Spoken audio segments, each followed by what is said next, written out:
Hi everyone, welcome back. Today I'm going to talk about Echo hedge trimmers. I have 3 different hedge trimmers here on the bench that I'm going to discuss and compare, and I'll also discuss some of the common problems that they each have. So if you have an older hedge trimmer and you're thinking about replacing it and upgrading, or if you're looking to purchase a new one, you're not sure which one to go with, I'll try to give you some information that'll help you make a decision. So in just a second, we'll discuss each one of these individually. So today I got 3 different hedge trimmers here. I've got an HC-152, an HC-155, and an HC-2020. And I'll go over each one of these individually. First I'll start with the HC-152.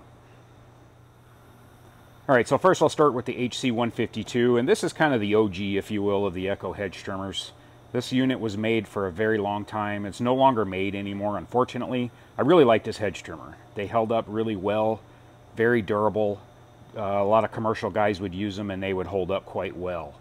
They did have their flaws, of course, like anything, but overall this was an outstanding hedge trimmer. So if you have one of these hedge trimmers and it still runs good and it's got good power and you're not sure about it, you know, maybe I can help you kind of make a decision if you should keep it or not. But overall, just as far as overall general condition is how they hold up, the blade wise they hold up quite well. The blades are really good. Not too many issues with the blades at all. If the guys start messing with the bar bolts and they strip them out, you might have to replace the bar. But otherwise, as long as they're kept tight and they're adjusted properly, there's usually no issues. This is kind of common for the handles to loosen up.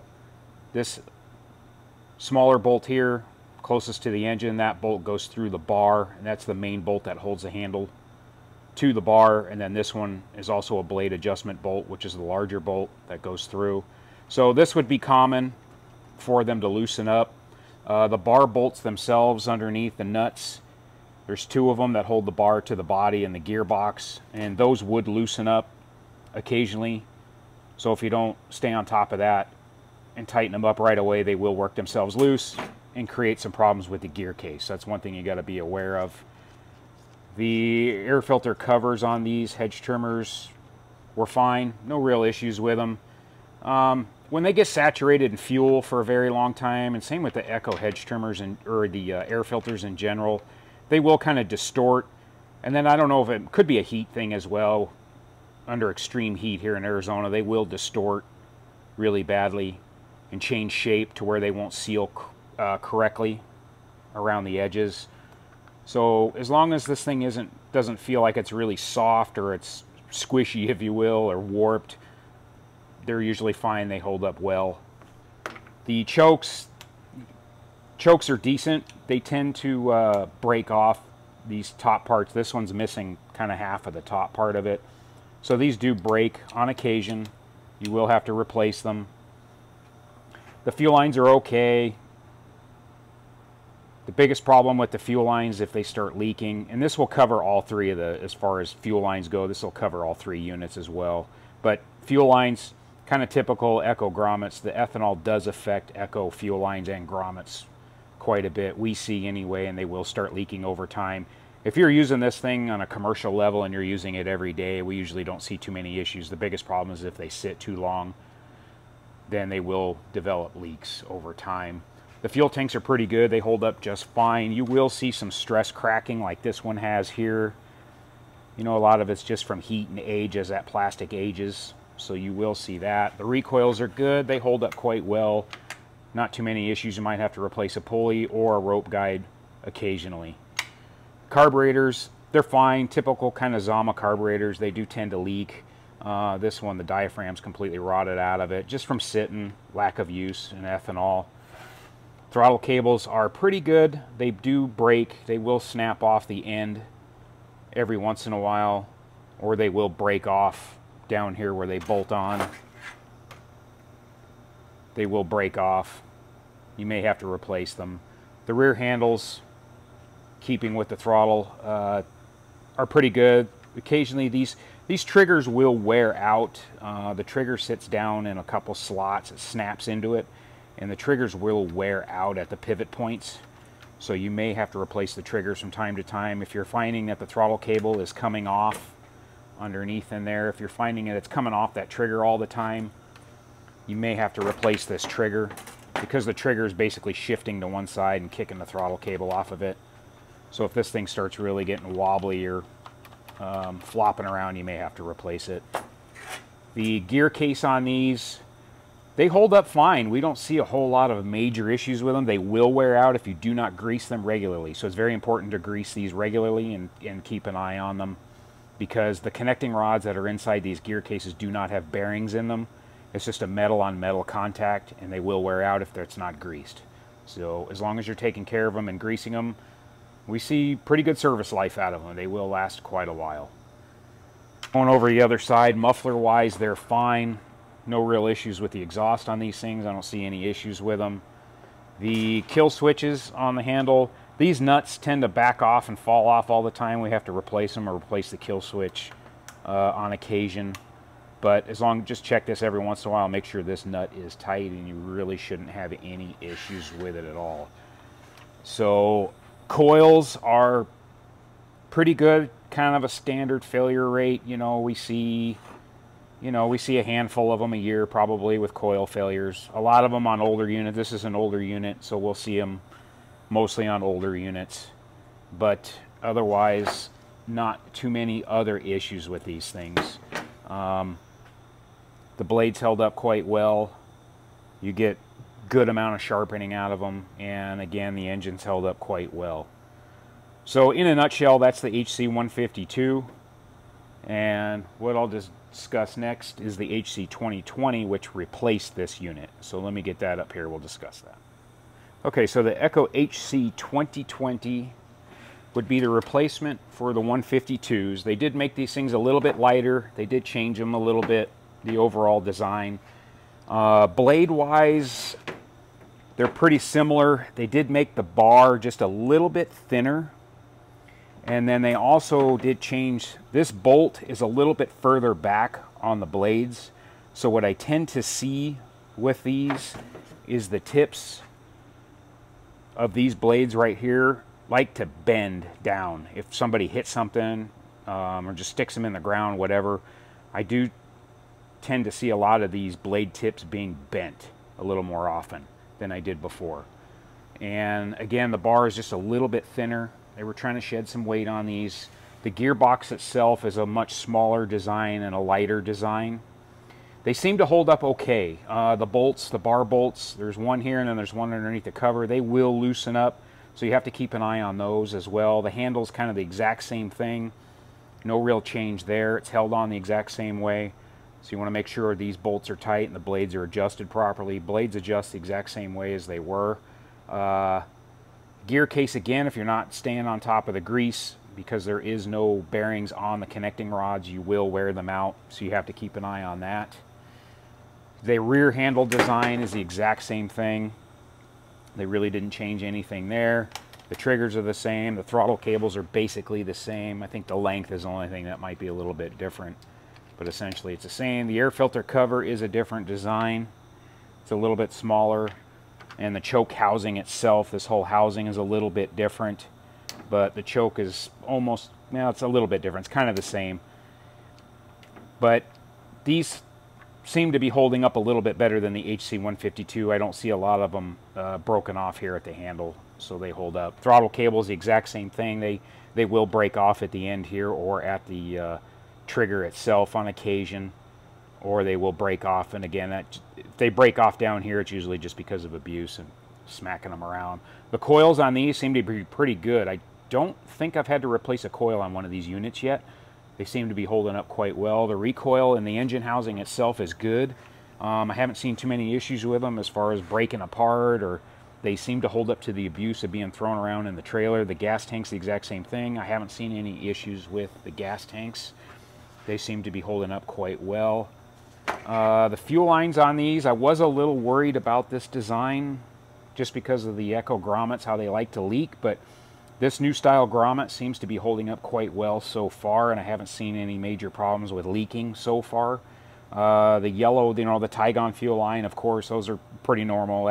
Over time, they will stiffen up, harden, and start leaking and shrink at the grommet. But overall, though, so far so good on the grommets. I haven't seen any problems with those.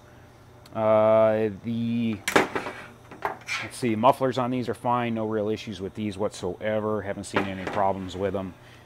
The only thing I've seen with these so far would be engine-wise. I haven't seen any major failures, but I do see that the chrome inside the cylinder, these seem to wear out a little more premature than the HC-152s. The chrome and the hardening inside the cylinder was definitely better on the 152, and they seem to handle a lot more dirt than the HC-2020. So I have seen several of these units where they weren't very old and the chrome on the cylinder was just completely wore out, and you would have to put a new piston and cylinder in it if you wanted to. At that point, really, as far as the cost goes, we really don't rebuild them anymore. It's just, you know, it's almost not worth it. So that is something to be aware of, you know. And even though the air filters are really good and they seal good, and it's one thing for a guy to pull the air filter out, because that happens a lot around here. They tend to pull the air filters out and throw them away if it's not running right. And of course that's going to let dirt in. Of course that's going to wear the engine out. But we've had plenty of them where we have customers that are very diligent about their air filters, and we've seen the chrome wear out in the cylinders. So something to be aware of with these units, and I have seen it quite a bit. Again, I don't think the engine is as robust as the 152. Overall, pretty good unit. It's nice and light. They run good when they don't have any problems, you know, and there's no fuel system issues or whatnot. They run really well. Nice and light. And the blades aren't too terribly expensive for these as well. Same as the 152. They're not very expensive. So there's the HC-2020. Overall, good solid unit. Now, if you're going to use one of these for home use, you really won't have a lot of problems with these things. The biggest thing for home use will be fuel systems, just making sure that you're on top of the fuel system, storing them properly. You know, all manufacturers recommend that you store them with no gas in the tank, or if you're using, you know, using ethanol-free fuel, we highly recommend that. So let me get the HC-155 up here, and I'll discuss that one next. Okay, so here's the HC-155 now. This one's kind of a little bit more of a commercial unit, if you will. I think they consider it. And you can get these in different blade lengths, a couple different lengths.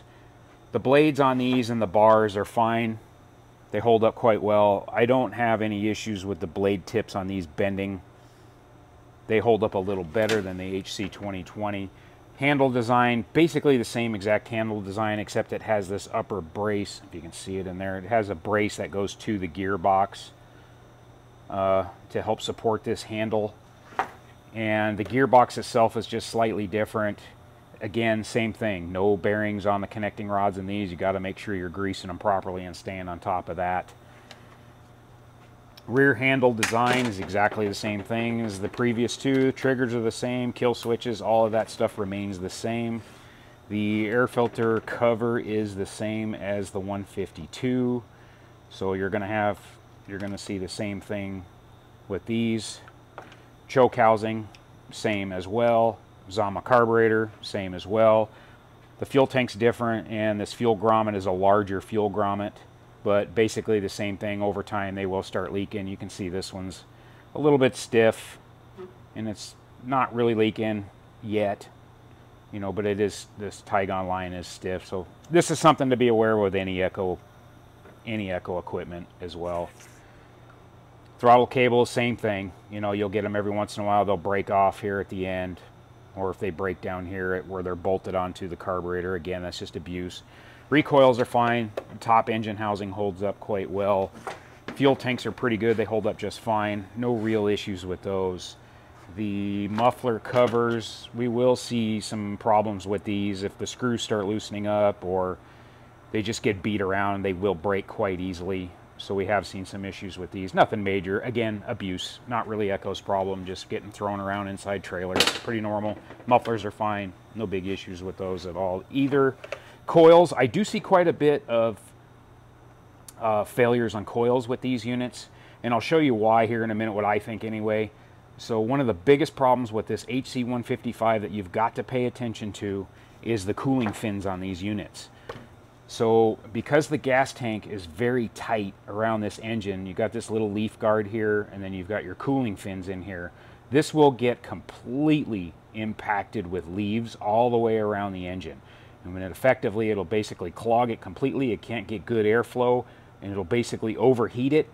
And then I think a lot of the times what it's doing is it's overheating these coils and cooking them, or it's cooking the engine.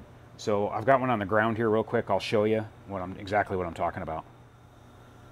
Okay, so here I have an HC-155 that the engine burned up on it. And what I'll show you here is right in here where all the cooling fins are. You can see how that thing is just completely impacted with clippings. So this is the Achilles heel of the HC-155 in my opinion. You've got to make sure that you're cleaning these cooling fins out. Blow them out, hose them out, whatever you need to do. Making sure that it is free of debris. And I've seen it many times where these things will just basically cook themselves, and either the coil will go out on it or it'll burn the engine up as well because it overheats. And it will get impacted all the way around the gas tank, all the way around to the exhaust side. So with the HC-155 specifically, this is the only one, you've got to make sure that those cooling fins underneath are clean so it gets good airflow. Another thing with the HC-155 that I see similar to the HC-2020 is the chrome in the cylinder. The chrome in the cylinder again does not seem to hold up as well, and they will wear out the cylinders quite often on these units. I'll have them with, you know, this one's got great blades on it still, but it just cooked the engine. A lot of it is because of the overheating, and then that affects the chrome. But even still, with the cooling fins being cleaned, I do see chrome issues on these engines as well. But otherwise, as long as you keep those cooling fins clean, you keep the air filters good, these are good units. They hold up just fine. No real issues with them. Again, if you're thinking about buying one of these for home, you really won't experience, I don't think, a lot of these issues, but if you're going to use it commercially, that is something to be aware of. So overall, that pretty much covers them. All the Hedge trimmers in general. So if you're looking to purchase one of these things, hopefully that gives you kind of a quick idea on the 3 different units. So there you go. There's a quick comparison of these 3 Hedge trimmers. Echo has a couple other Hedge trimmers. I just don't have any in the shop right now to compare.